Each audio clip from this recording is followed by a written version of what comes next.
진술 녹화실에서 영상까지 촬영당하면서 조사를 할 가능성이 높은데 막상 조사를 받다 보면 아무리 당당한 사람이라고 해도 말이 꼬이고 제대로 된 진술이 되기는 사실상 불가능합니다.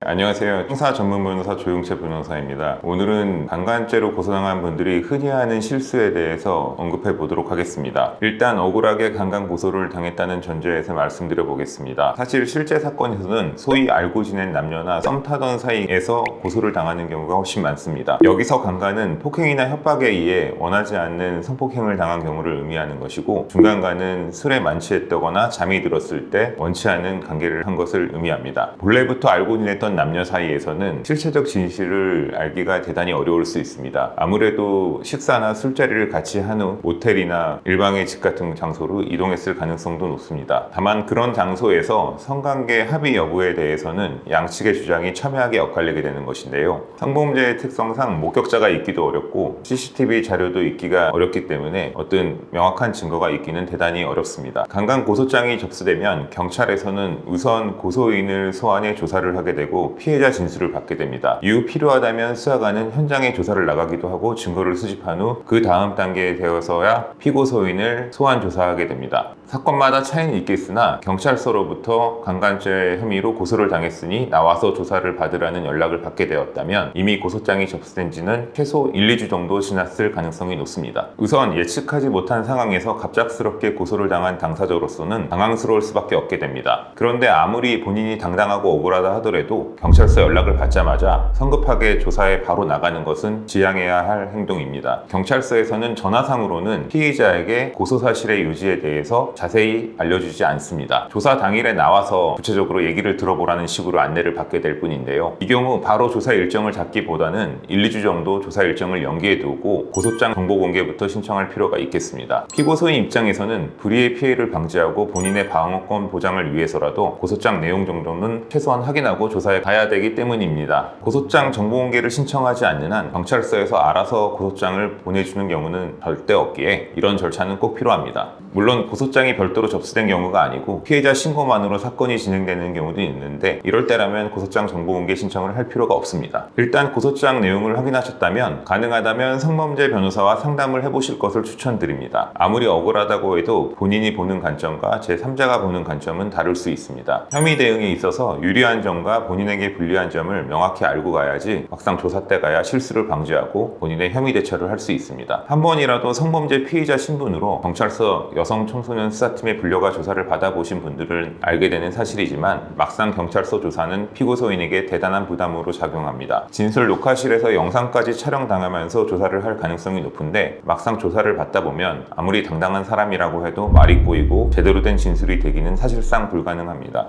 따라서 이런 상황을 최대한 방지하고 본인의 방어권 보장을 위해서라면 법률 전문가와 경찰 조사부터 같이 동행할 필요가 있겠습니다. 경찰은 중간자정의 입장에서 조사를 할 뿐이지 피의자 입장에서 공감을 해주고 이해를 해줄 가능성은 전혀 없습니다. 경찰은 고소인 진술에 따라 피고소인 입장을 들을 뿐이기에 이 부분에 대해서 깐깐하게 치조를 했으면 했지 피의자 편에서 공감을 해주면서 이해를 해주지는 않습니다. 사실 성범죄 무혐의 소명은 피의자 스스로 적극적으로 하셔야 합니다. 물론 당사자 스스로 이런 대응을 하기는 사실상 어렵기에 성범죄 변호사를 선임해 경찰 조사부터 동행하시는 것을 추천드리겠습니다. 강간죄 처벌에는 벌금 규정이 없고 3년 이상의 유기징역으로만 규정되어 있습니다. 물론 유죄를 선고받는다고 해도 죄질이 비교적 경미하고 피해자와 합의가 되었다면 집행유예형을 선고받을 수는 있습니다. 다만 강간으로 기소된 사건에서 집행유예는 최대한의 선처이기에 재판을 받게 된 피고인으로서는 실형을 선고받게 될 가능성이 대단히 높습니다. 성범죄 고소를 당했다고 하면 변호인을 선임하는 게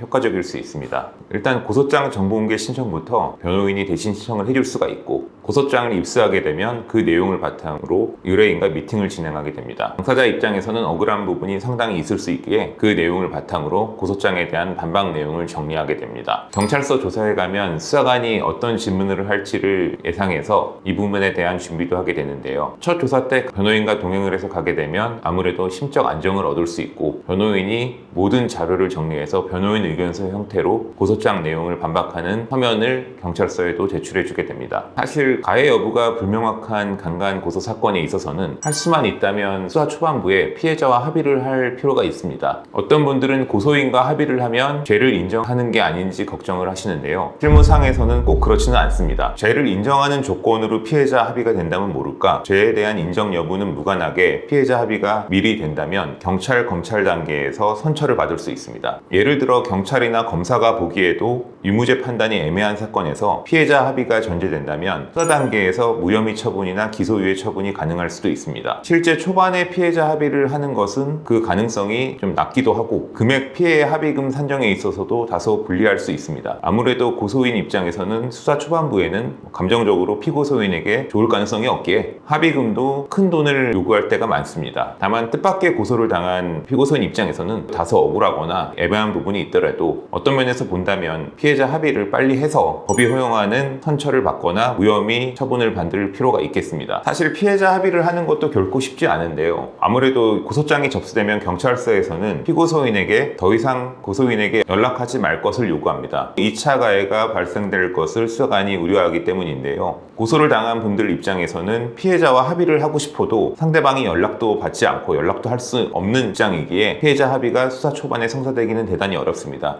이런 경우 그 역할을 해줄 수 있는 것은 변호인 뿐입니다. 이 부분에 관해서 변호인이 피해자 측과 직접 연락해 합의 의사를 타진하고 합리적인 금액으로 합의를 성사시킬 수 있습니다. 앞에서 말씀드린 대로 당사자 혼자 스스로 대응해서 수사기관을 상대로 무혐의 처분을 이끌어내는 것은 사실상 불가능에 가깝습니다. 성범죄 사건에서는 당사자들의 진술만으로 유무죄가 갈리기도 하기에 조사 당일에 어떻게 진술하느냐가 핵심인데, 혼자 조사에 대응을 하게 되면 의도치 않게 불리한 방향으로 말을 해버리는 실수를 범할 수도 있습니다. 변호인과 함께 경찰 조사부터 가야 그런 상황을 최대한 방지할 수 있습니다. 따라서 강간 고소 사건에서는 변호인을 선임해 반드시 첫 경찰 조사부터 함께 동행하실 필요가 있겠습니다. 다른 성범죄 사건도 아닌 강간이나 중간간 사건에서는 결론이 뭐 아니면 도로 나올 수밖에 없습니다. 아예 무혐의나 무죄를 선고받는 경우가 아니라고 한다면 실형이 나올 가능성이 대단히 높다는 의미인데요. 갑작스럽게 성범죄 고소를 당해 난처한 상황이 있으시다면 법률사무소 YC에 연락 주셔서 상담을 해보시기 바랍니다. 감사합니다.